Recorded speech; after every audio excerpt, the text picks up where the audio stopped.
Well, I made it to 50 miles pretty quickly in the Hoka Torrent 2s, so let's go ahead and do the review.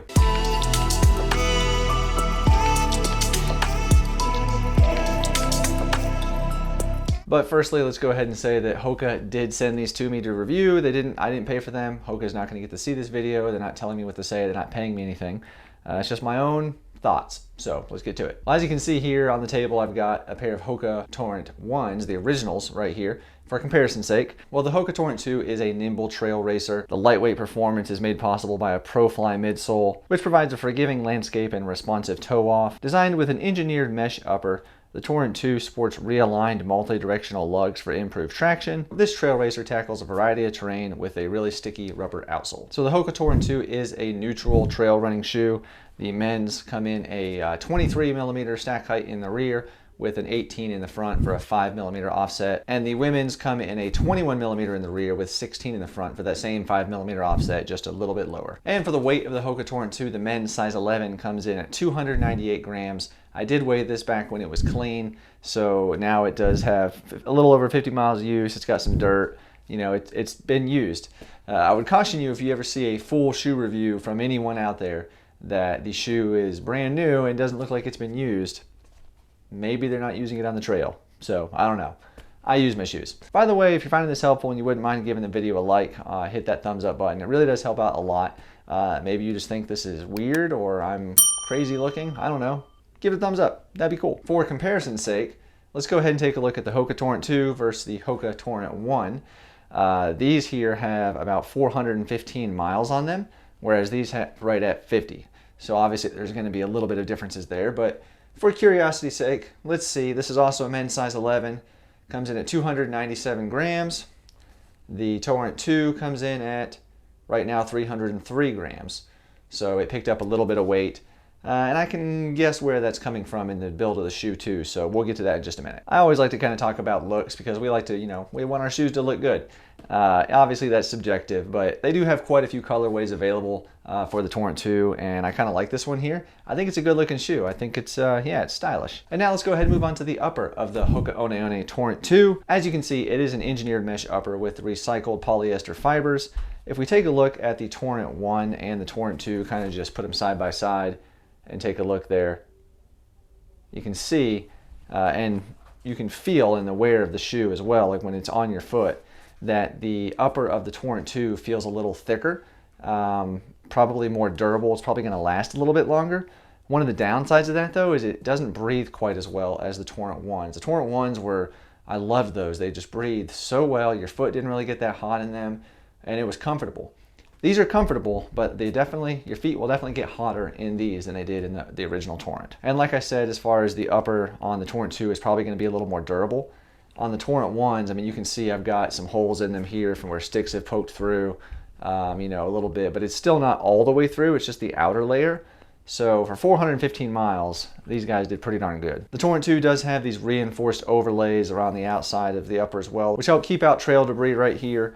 And just give the shoe a little bit more durability. One negative of these here as well though is it does kind of reduce the water shedding ability. So when you get these wet, they dry out pretty quickly, but not as quickly as say the Hokas and all that I reviewed, or even not as quick as the original Torrents. So one thing to keep in mind there. And the upper, just like the Zenol, is 100% vegan materials, so I find that pretty cool. While we're on the upper, the lacing system is pretty good. They have these laces that are pretty thick, a little bit thicker than the Torrent 1's laces that they had.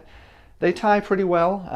You do probably need to double knot these a little more than I would have on this shoe, just because they come untied a couple of times. But with that said, it does have the extra eyelet up top for the runner's knot if you need to do that. I always had to do the runner's knot on the original Torrents. So far on the Torrent 2, I haven't had to do the runner's knot yet, and it stayed plenty secure around my foot, and the lockdown has been pretty good. The tongue is pretty thick. It provides plenty of cushioning for the lacing as you tie it across your foot. It's not going to really dig in. It's quite thick actually. And the tongue is gusseted, also going to help keep out some of that trail debris and keep that tongue from kind of moving side to side. With this upper being a little bit thicker than on the original Torrents, I did kind of find that it felt like my toes didn't have as much room in the toe box as they did in the original Torrents. It's still plenty of room, and I haven't had any blister issues yet, no rubbing. I could just feel it on the outside of my pinky toe, honestly, on the outside here. But like I said, I've taken this thing on 20-mile long run so far and had no issues with blistering. So I think that'll break in and not really be an issue as I continue to run in the shoe. Also on the upper, there is this toe bumper in the front. The outsole comes up just a little bit, and with these overlays, I did hit my toe a couple of times and didn't really have any really serious issues with it, so it does a good job of protecting your foot. The heel counter is pretty darn stout. The top portion is very soft, but the lower part of the heel counter is very stout. And the heel cup area is plush, not overly plush, but it gives you good protection and it gives you good comfort in that lockdown as well. So moving on to the midsole of the shoe. Like I said, it is a ProFly midsole, and it actually does have the same stack height as the original Torrent, so if you like that, you're gonna like the feel from this as well. But the midsole does have a little bit of a softer feel to it in the heel, and a little bit firmer in the forefoot of the shoe, which helps the shoe have a faster, more efficient feel to it. And I would say with the way it's constructed, the Torrent 2 has a little bit more energy return, a little bit more responsiveness to it than the original Torrents. So if you like that about the Torrents, you're going to like it even more in the Torrent 2. So the midsole of the Torrent 2 is actually pretty flexible. I mean, like I said, it is a neutral shoe. It does twist a little bit. Kind of helps it have some stability on uneven terrain, quite a bit more so than, say, a higher cushion shoe like maybe the Speed Goats. The Torrent 2 definitely has a little more ground feel to it than definitely the Speed Goats or the Mafades if you've ever worn those. Not quite as much as the Hokas and Alls, but it does give you more ground feel. And there's also no rock plate in these, so with this midsole, it has good cushioning in it, but we'll talk about the outsole in a minute, but you don't really, I haven't felt many rocks protruding up through the bottom yet. One other thing to note on the outsole is if we take a look at it, you can see there is some compression in the foam, and this literally just has 50 miles on it. You know, it's kind of to be expected. If we take a look at these here though, they have 415 miles on them.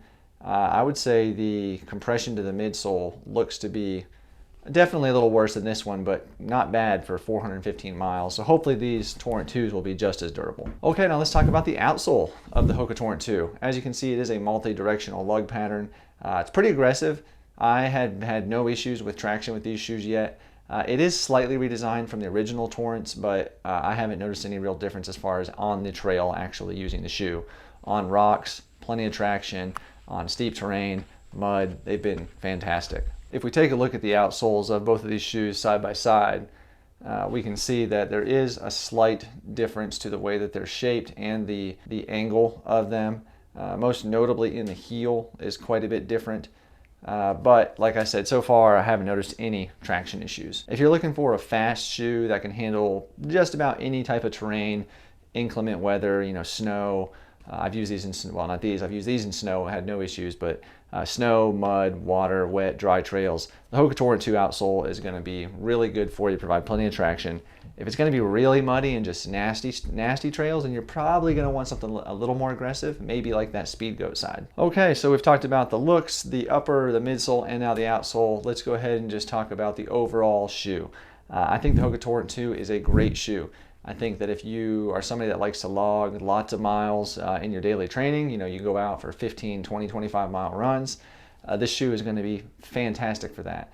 I have raced lots of 50Ks in the original Torrents. I absolutely love those. I have not had the opportunity to race 50K in these yet, but I did race a couple of legs of a Ragnar trail relay up in West Virginia, which was incredibly technical, and these did pretty darn good. I definitely felt stable on the rocks, didn't have any ankle roll issues with these, which honestly I was surprised because it was very technical. I think these shoes are going to be fantastic for up to, you know, 40, 50 miles. 50 miler, I could see no problem with these shoes. I do know people though that have done a 100-mile race in the Hoka Torrent 2s. So depending on your foot, your level of fatigue in your feet, you know, you may be able to do that as well.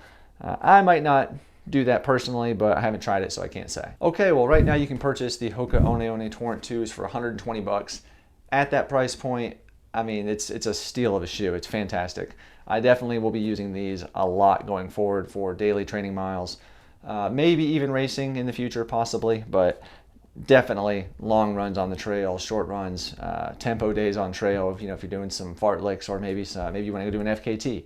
These would be perfect for that. So I really like the shoe, very happy with it. I think if you like the Torrent 1s, you're gonna like the Torrent 2s. Really the only downside to the Torrent 2 that the Torrent 1 does a little bit better is the breathability. The upper just definitely breathes quite a bit better in these. But with that said, it's still a really good shoe. Okay, well that's gonna do it for the Hoka One Torrent 2 full review. If you wanna take a look at my first run and first impression video I did with the Hoka Torrent 2s, it's gonna be on the left side of your screen. You can take a look at that over here. And then over on this side will be a whole playlist of other shoe reviews to check out as well. Thank you for watching. I appreciate you all, and I'll see you on the next one.